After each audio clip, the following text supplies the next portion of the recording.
Good. Over the past 1 month, Kenya's credentials as a democratic nation have been severely tested. During this time, the country has engaged in a difficult public conversation, providing an opportunity to reflect deeply on the relationship between fundamental rights and democratic freedoms, our collective aspirations for prosperity, and efforts to secure opportunities for all, and the imperative to advance national sovereignty and the security of the state.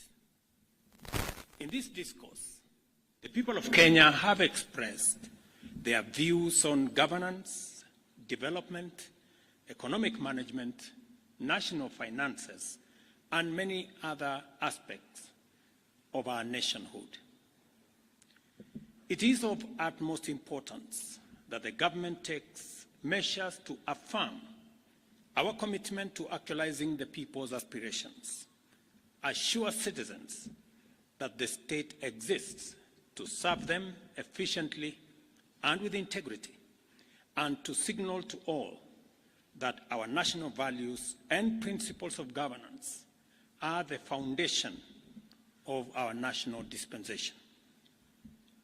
The issues that have come to the fore requiring expeditious attention as matters of urgent priority include an accelerated program to significantly increase our food production and agricultural sector development, in addition to the interventions that we already have, so as to reduce the cost of living and enhance food security in our country.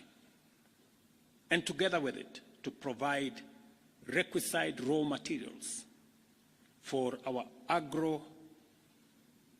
our value addition, our manufacturing, and our industrialization agenda. The need to expand existing job creation opportunities and programs, and to create new interventions to address unemployment in order to absorb thousands of unemployed young people and provide them with gainful employment opportunities. The necessity of a public conversation on innovative, prudent, transparent, and accountable use of public resources, along with people-friendly mechanisms for domestic resource mobilization and reducing public expenditure in a manner to make sure that we live within our means. Number 4, the imperative of addressing the significant challenge of public debt by establishing and implementing very clear mechanisms to reduce public borrowing and insulate the country from risks associated with debt accumulation, including prudent financial management to avoid debt distress. The importance of constituting a more inclusive government that unlocks the potential of citizens from all sectors to drive our national transformation and our unity. I gave the nation my undertaking to reflect at length on these issues that have been brought into sharp focus by the people of Kenya. I also promised to consult widely on the way forward, and I also promised to craft a broad-based government that would harness the enormous potential in our country to turbocharge our economic transformation and to provide for inclusive growth.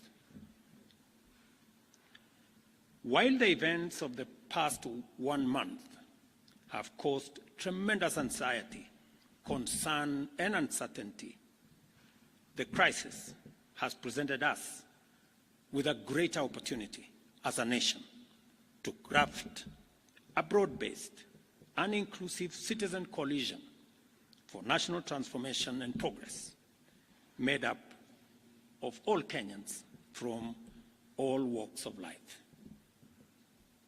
It cannot be denied that our nation has been in a crisis caused by multiple and complex factors. Neither can we turn away from recognizing that the opportunity before us is greater than the crisis.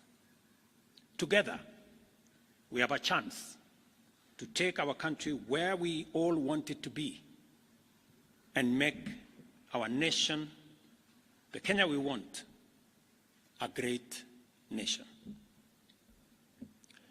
For these reasons, I have consulted extensively on one, the need to enhance, broaden, and deepen the National Economic Turnaround Plan set out in the Bottom-up Economic Transformation Agenda to incorporate a wider range of ideas, programs, and interventions that will facilitate job creation, robust debt management, enhanced transparency and accountability in the use of public resources, and enhance domestic resource mobilization and optimize public expenditure in a manner that gives all of us a chance to live within our means. Consequently, I have started the process of forming a new broad-based cabinet to assist in driving the urgently needed and irreversible transformation of our country. I nominate the following first batch of 11 individuals for consideration and approval by the National Assembly for appointment as Cabinet Secretaries and Attorney General. Ministry of Interior and National Administration, Professor Kithure Kindiki. Ministry of Health, Dr. Deborah Mulongo Baraza. Ministry of Lands, Public Works, Housing, and Urban Development, Alice Wahome. Ministry of Education, Julius Migosi Ogamba. Ministry of Defense, Aden Bare Duale.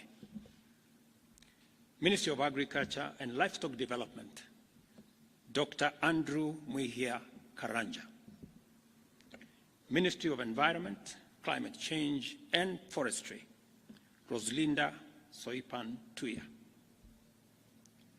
Ministry of Water, Sanitation and Irrigation, Eric Muridhi Muga. Ministry of Roads and Transport, Davis Chircher. Ministry of Information, Communication and Digital Economy, Dr. Margaret Nyambura Ndungu. Attorney General, Rebecca Miano. I am continuing to undertake consultations across the political divide on the balance of cabinet that I will appoint shortly. The consultations are at an advanced stage, and internal processes in various sectors are underway to facilitate my appointment of the balance of this cabinet. Additionally, I will be issuing next week a clear roadmap on the assignment that the new cabinet is going to have,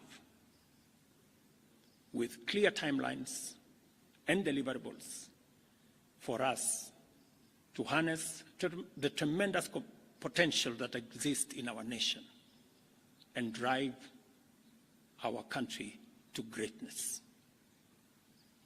Thank you very much, and God bless you.